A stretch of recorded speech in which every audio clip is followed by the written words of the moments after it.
Hello everyone, good day po sa inyong lahat. Ngayon po ay June 29, 2023. Nandito tayo sa taas ng bubong. Tiningnan natin kung okay ba yung pagkagawa.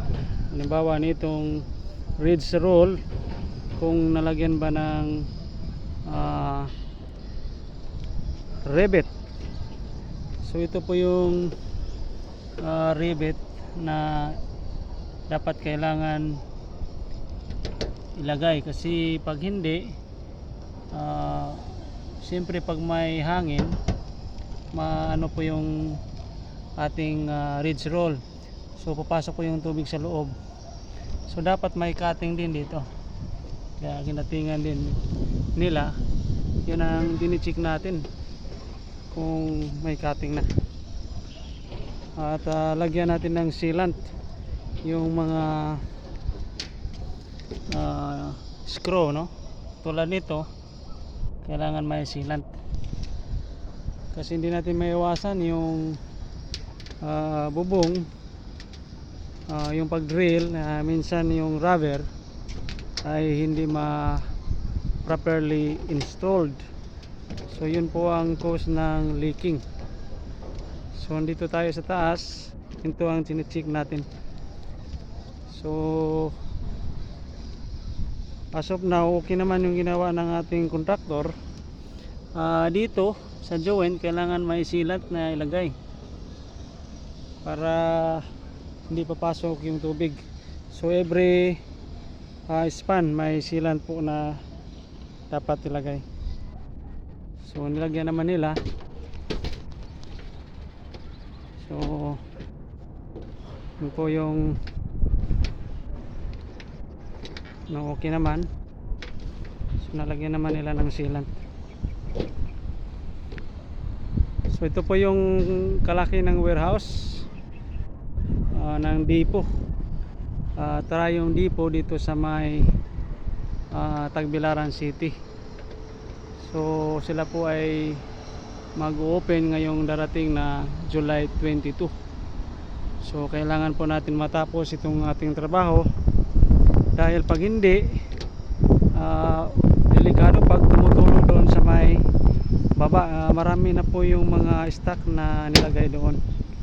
So kailangan hindi tumutulo yung ating bubong.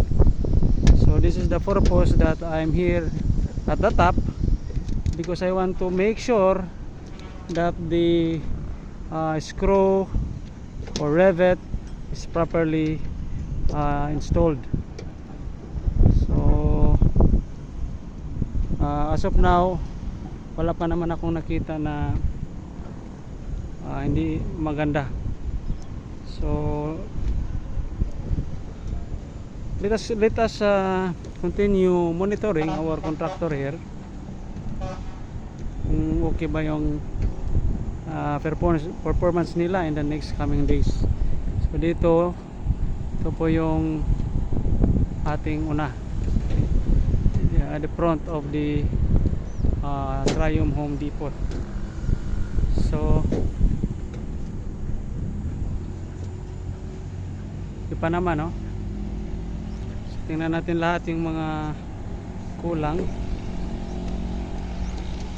para ma-rectify na natin kung ano pa yung kailangan na gagawin.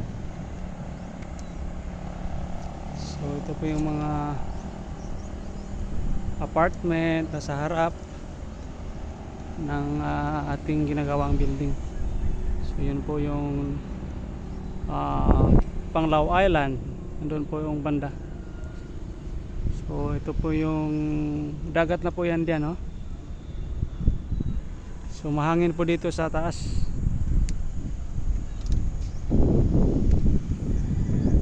So kailangan maganda yung pagkagawa. So may ladder dito, dapat mausod yan dito, baka mahulog ito. So delikado po ito.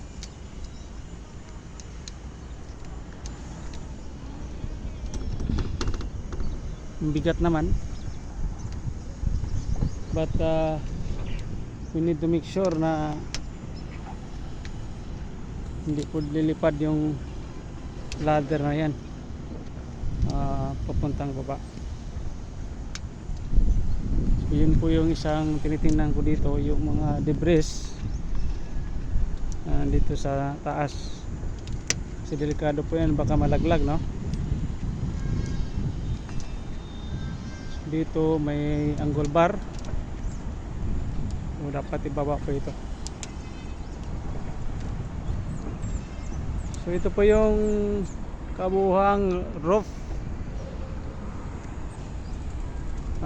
around 5,000, more than 5,000 square meter.